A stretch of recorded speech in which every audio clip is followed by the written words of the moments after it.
कई बार क्या होता है पेपरों में एक प्रश्न और देखने को मिलता है, E/m रेशो। तो E/m रेशो पर देखो कैसे निकालते हैं। अपन बात करते चार्ज की, सबसे पहले आवेश की बात करते हैं, electron, proton, neutron, alpha particle.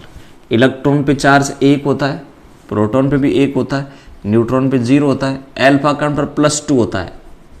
Plus को नहीं लगाऊंगा, सिर्फ 2 लगाऊंगा।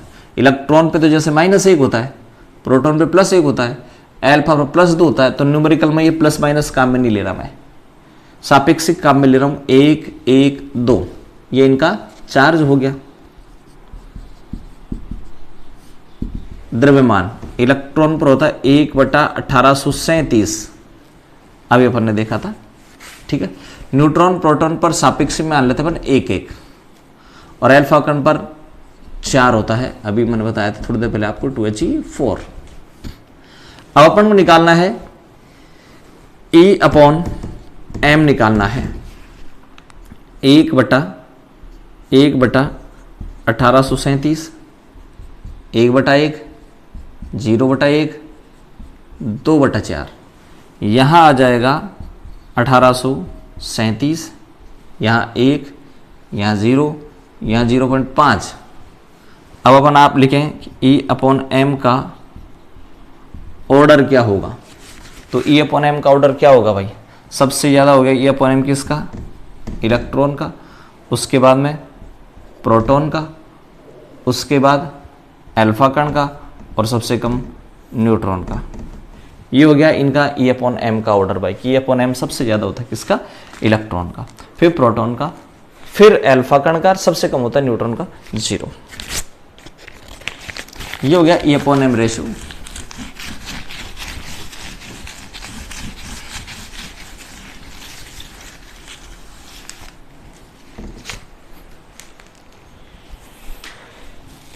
E/m रेशो के बाद अपन बात कर रहे हैं भाई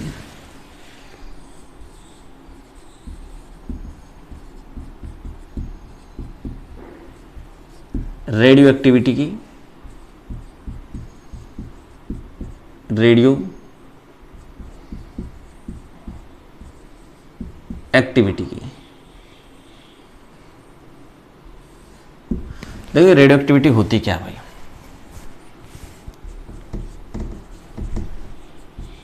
हेनरी बैकुरल। ये हेनरी बैकुरल क्या कर रहा था, एक एक्सपेरिमेंट कर रहा था।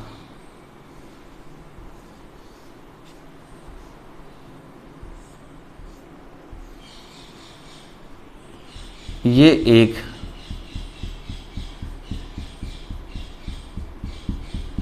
बॉक्स था, और इस बॉक्स में ये कोई रेडियो एक्टिव पदार्थ रखा है।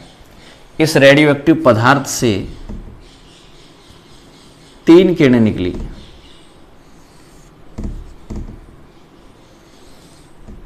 एक किरण थी जो सीधी निकल गई, किसी प्लेट की तरफ नहीं मुड़ी, इसको नाम दे दिया गामा रे।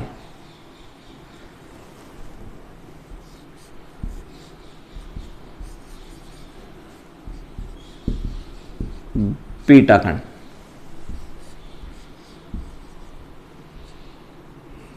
अल्फा कण। ठीक है भाई। तो हेनरी बैकुरल क्या कर रहा था, एक एक्सपेरिमेंट कर रहा था भाई, किस पे,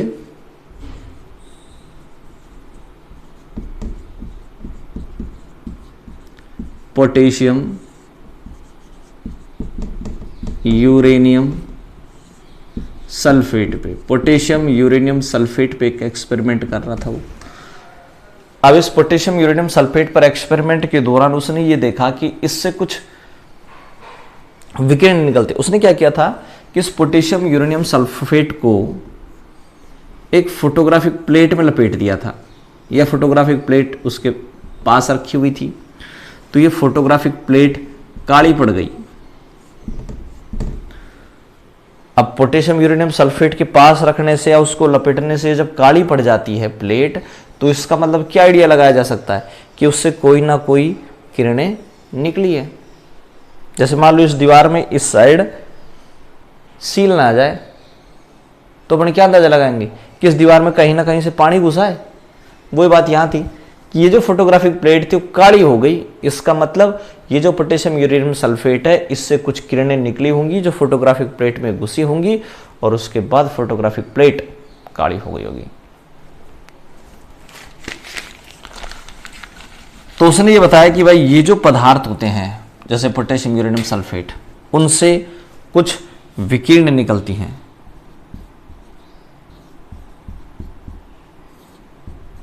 उन विकिरणों को इसने नाम दिया रेडियो एक्टिव विकिरण।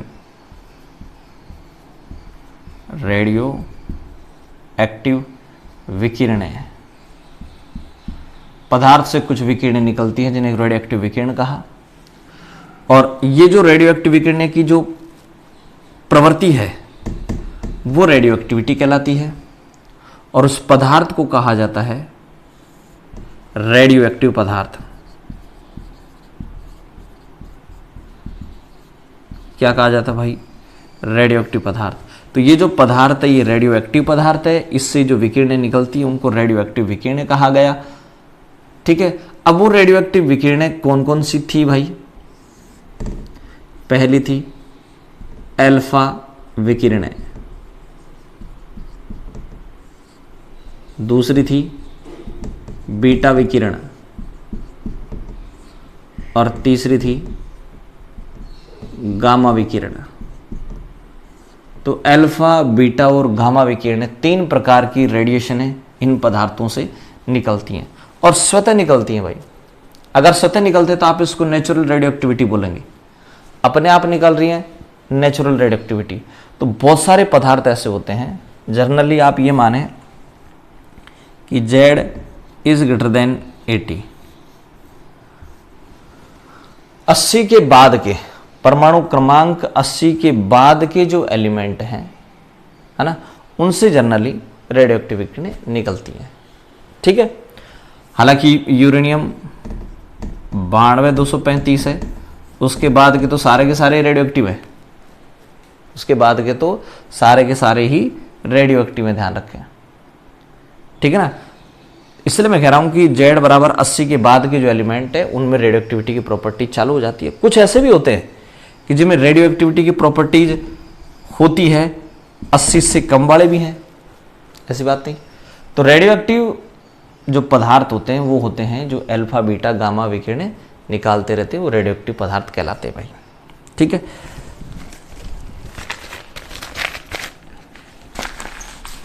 तो रेडियो एक्टिव विकिरणें आपके पास तीन प्रकार की होगी, alpha, beta, gamma. Henry Becquerel ने ये रेडियो एक्टिविटी देखी थी।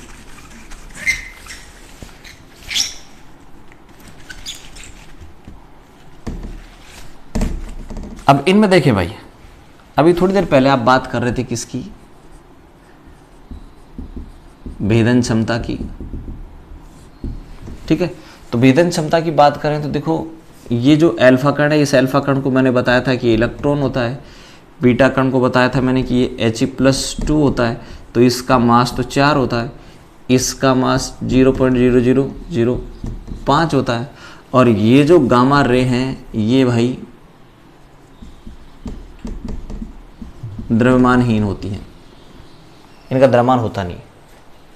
ठीक है, तो गामा रे, अब इसका मतलब यह है कि गामा रे का जो द्रव्यमान है वो सबसे कम है, नेग्लिजिबल मान लें आप, तो इसलिए मैंने लिखा है द्रव्यमानहीन, नेग्लिजिबल। तो बहुत कम इनका द्रव्यमान होता है, इसलिए इनकी पेनिट्रेशन पावर सबसे ज्यादा होगी, गामा रे की पेनिट्रेशन पावर सबसे ज्यादा होगी। उसके बाद में आ जाएगा अपना बीटा कण, और सबसे कण आ जाएगा अपना, कम आ जाएगा अपना अल्फा कण। ठीक है भाई, तो ये आपके पास गामा रे, बीटा कण और अल्फा कण। फिर दोबारा बता रहा हूं, ये नेग्लिजिबल माने आप इनका मास। ठीक है,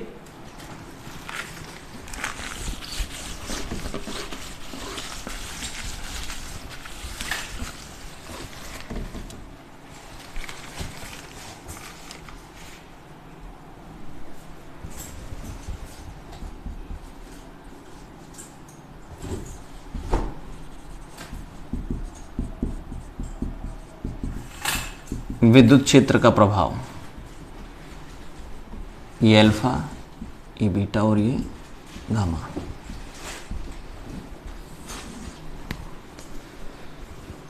अल्फा कण पर प्लस चार्ज होता है, नेगेटिव प्लेट की तरफ जाएंगे। बीटा पर नेगेटिव चार्ज होता है, पॉजिटिव प्लेट की तरफ जाएगा। ये किसी प्लेट की तरफ नहीं जाएंगे क्योंकि इनका कोई चार्ज नहीं होता भाई। ठीक है, ये हो गया विद्युत क्षेत्र का प्रभाव कि किसकी तरफ ये मुड़ेंगे।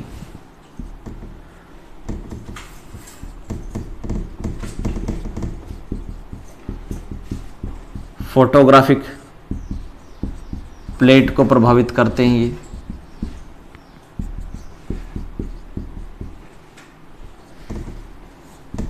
गैसों का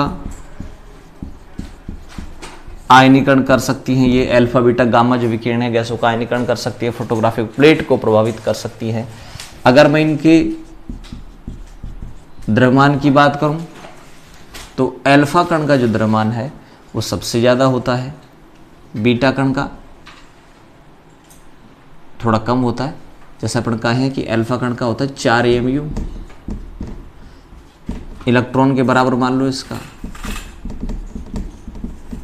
और ये द्रव्यमानहीन। चार्ज की बात करें +2 होता है बीटा कण पर, इलेक्ट्रॉन के बराबर, और गामा कण की बात करें तो भी आवेशहीन होते हैं भाई। द्रव्यमान 4 AMU हो गया, इलेक्ट्रॉन के बराबर हो गया, द्रव्यमानहीन हो गया, चार्ज हो गया +2, इलेक्ट्रॉन के बराबर, आवेशहीन। ये इनकी प्रॉपर्टीज थी अल्फा बीटा गामा विकिरणों की।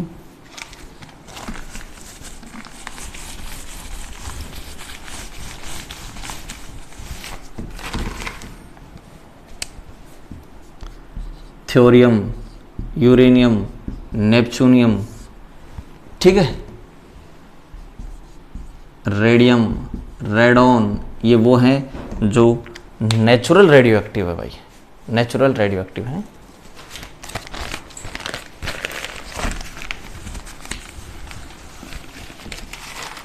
इस रेडियो एक्टिविटी के बाद मैं आपको बताता हूं, एलिमेंट को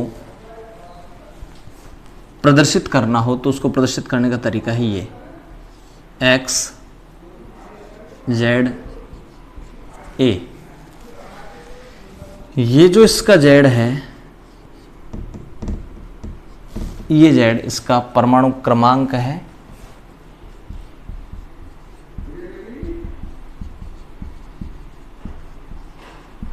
एटॉमिक नंबर होता भाई, और ये A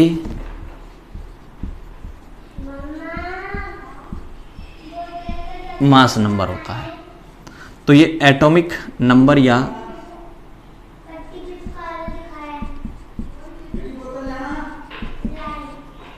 परमाणु क्रमांक क्या होगा, मास नंबर या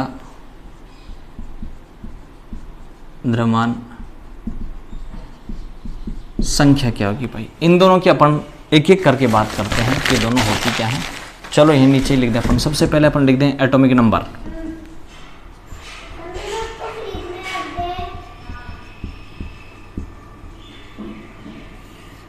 तो ये जो एटॉमिक नंबर है, एटॉमिक नंबर को आप रिप्रेजेंट करते हैं किससे, Z से। मोजले ने एक इक्वेशन दी थी कि √μ = AZ-B। इसमें ये √μ है, ये √μ एक्सरे की फ्रीक्वेंसी है, एक्सरे की आवृत्ति है। ये A और B दोनों कांस्टेंट है, और Z आपके पास एटॉमिक नंबर है ही, परमाणु क्रमांक है। तो परमाणु क्रमांक निकालने के लिए उसने एक इक्वेशन दी थी कि √μ = AZ-B। ये एटॉमिक नंबर हो गया। एटॉमिक नंबर के बाद बात कर लें किसकी, और एटॉमिक नंबर पता है किसके इक्वल होता है भाई, Z इक्वल होगा प्रोटॉन की संख्या के। जितने प्रोटॉन होंगे वही उसका Z होगा, परमाणु क्रमांक होगा, एटॉमिक नंबर होगा भाई। ठीक है, तो ये हो गया आपके पास क्या निकालने का तरीका, एटॉमिक नंबर।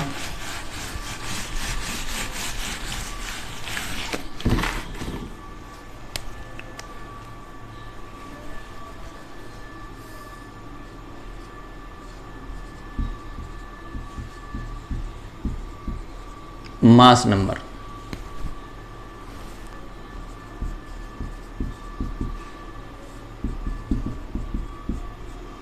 द्रव्यमान संख्या। मास नंबर द्रव्यमान संख्या को आप रिप्रेजेंट करते हैं भाई ए से, और ये ए होती है न्यूट्रॉन प्रोटॉन का जोड़। अगर आपको न्यूट्रॉन निकालना है तो a माइनस पी कर देना, अगर प्रोटॉन निकालना है तो a माइनस एन कर देना। न्यूट्रॉन प्रोटॉन का जोड़। अब न्यूट्रॉन प्रोटॉन के जोड़ को अगर कई बार क्या करते हैं, एक साथ भी बोल देते हैं भाई, इसको बोला जाता है न्यूक्लियॉन्स। तो न्यूट्रॉन और प्रोटॉन का जो जोड़ होता है वो मास नंबर या न्यूक्लियॉन्स भी आप इसको बोल देते हैं। ये जो जोड़ है इसको आप न्यूक्लियॉन्स भी बोल देते हैं। ठीक है, तो एन और पी का जोड़ है न्यूक्लियॉन्स। अब एक दो एलिमेंट अपन लेते हैं और देखते हैं कि ये चीजें कैसे आप इसको रिप्रेजेंट करते हैं। सपोज मेरे पास सोडियम है, सोडियम को ने लिखा 1123, तो ध्यान रखा है ये न्यूट्रल है, और न्यूट्रल जो भी एलिमेंट होंगे उसमें E बराबर P बराबर Z होता है, यानी EPZ बराबर होता है। ये मैंने लिखने का तरीका बताया था आपको कि ये Z होगा और ये A होगा। तो A कितना है 23, Z कितना है 11, EPZ तीनों बराबर होते हैं, तीनों कितने होंगे 11, EPZ बराबर होते हैं 11 11 11। A कितना होता है 23। न्यूट्रॉन कितना होगा, A बराबर होता है n प्लस पी, n बराबर होगा A माइनस पी। A कितना है इसका 23, प्रोटॉन कितना है 11, कितना आ जाएगा 12 आ जाएगा। तो न्यूट्रॉन आ गए इसमें 12 भाई। इस प्रकार से अपन निकालेंगे। आगे की वीडियो में अपन और देखेंगे, तब तक के लिए नमस्कार, राधे राधे।